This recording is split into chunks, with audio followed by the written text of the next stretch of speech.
They know that they're coming. What they've got to do is manage an ordered withdrawal. And all this time, they've still got their high command telling them to go on the offensive, because Hitler was the boss, and he kept trying to tell them that they ought to attack, and they just weren't able to.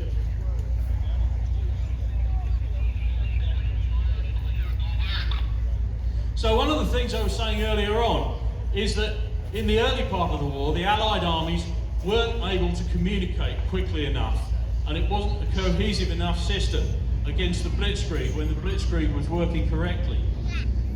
What we're hearing here is American radio traffic. Now, every infantry section would have had a walkie-talkie, so they'd have been in contact with their platoon command, and that would have been in contact with the regiment, and so forth.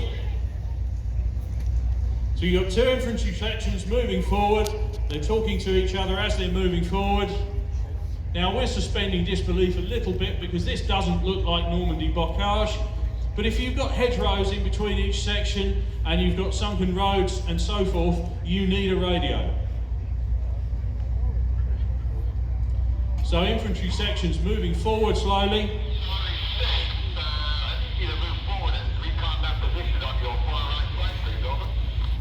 So they're coming forward and they're giving the Germans a prod, just to see how hard the Germans prod them back.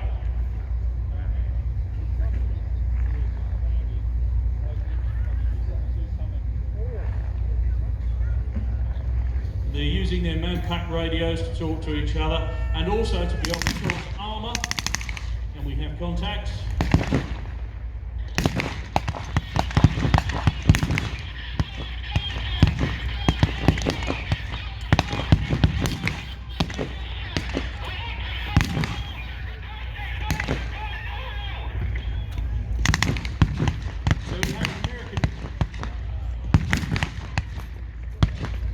Infantry section requesting support. They've given the location of the enemy, and their other section is supporting them. So they're going to keep pushing. Just see how hard the enemy push back.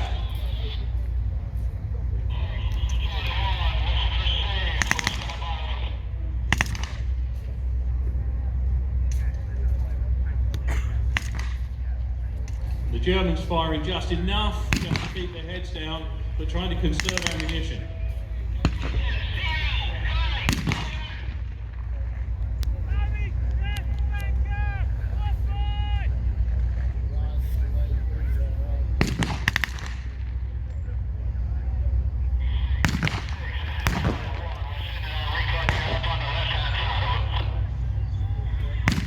Now we have a Sherman moving into the arena.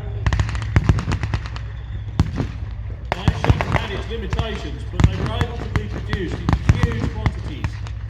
It didn't matter that it took 5 Shermans to knock out a Tiger, because there would have been 10, 20, 30 times more Shermans than there were Tiger tanks.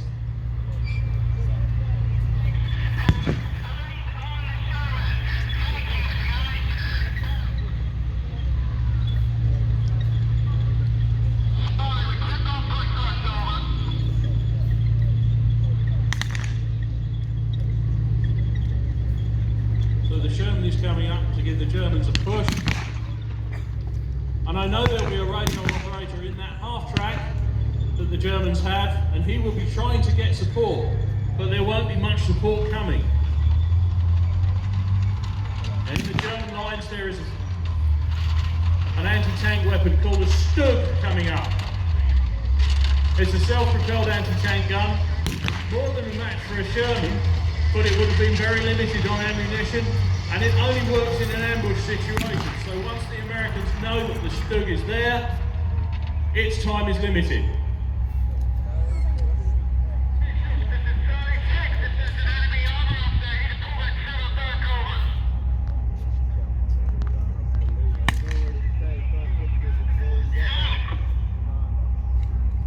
So the Stug will be trying to wait for an opportunity to hit the Sherman, but it's only really going to get one chance, because if they call more armour in, it's going to be outmanoeuvred and outgunned.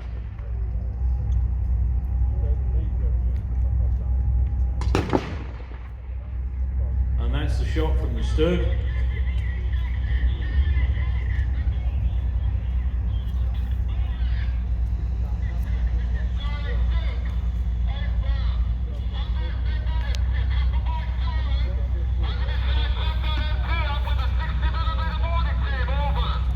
One of the disadvantages with the Sherman was that it would burn really quickly. They had petrol engines. The Germans called them Ronsons because they lit up first time every time.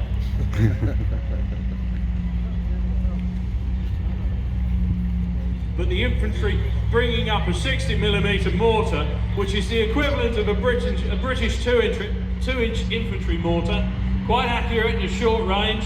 They'll be trying to deal with the machine gun with that.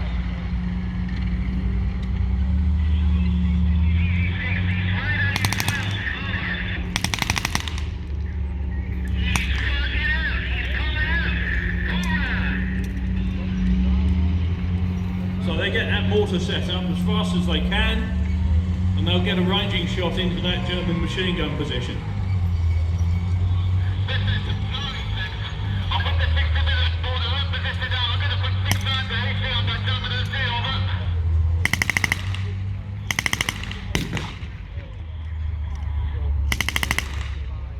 So the American infantry moving forward, knowing that the mortar will deal with the machine gun. And that was the first ranging shot. Usually takes a shot or two to get it bracketed. And it's going to get very uncomfortable for those German machine guns.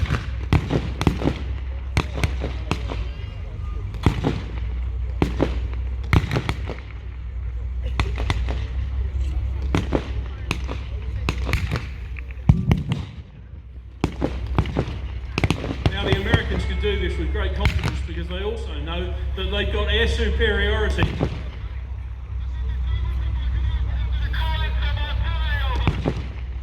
And they can call in heavy artillery.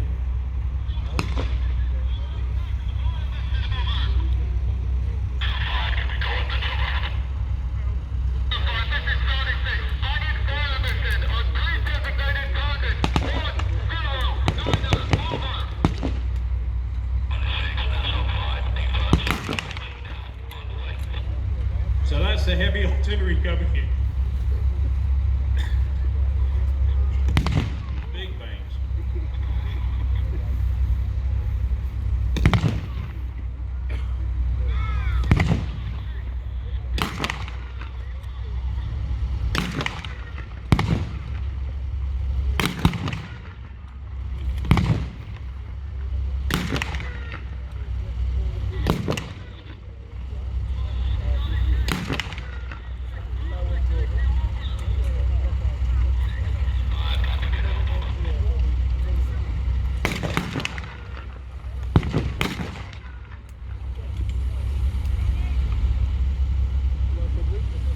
The Germans are still pushing, but they've got no backup. So they really are outgunned and outnumbered. They must be running out of ammunition. They've just lost their armoured car. That was to a bazooka, which is another weapon that was brought out in the latter part of World War II. It's a rocket-powered infantry anti-tank weapon.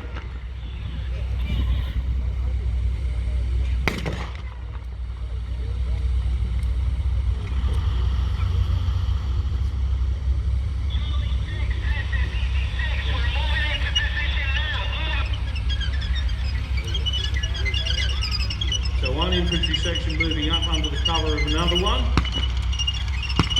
and they will fire and manoeuvre down the field.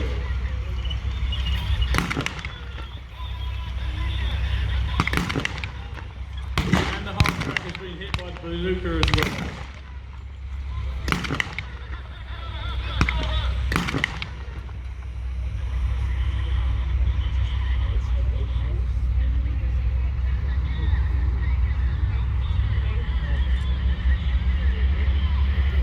So the Shermans moving forward with infantry support. They'll cover each other and they'll come in either side of the Germans. The infantry officer of each section will be able to talk to the German crew. The Germans will be in touch with their squadron headquarters.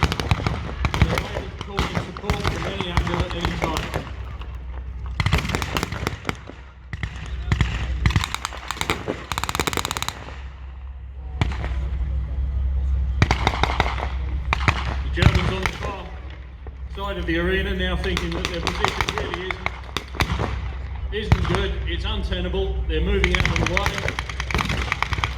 The American infantry moving forward.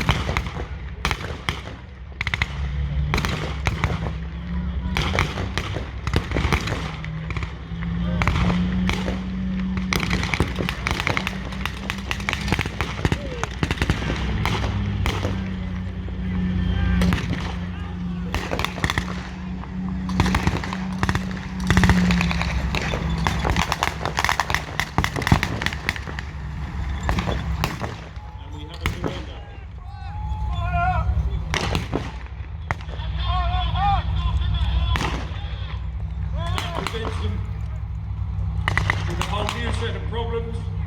They now need to disarm prisoners. They need to search them. They're shortly about to pick their personal possessions. Anything the intelligence value needs to be passed back before they go into the cage.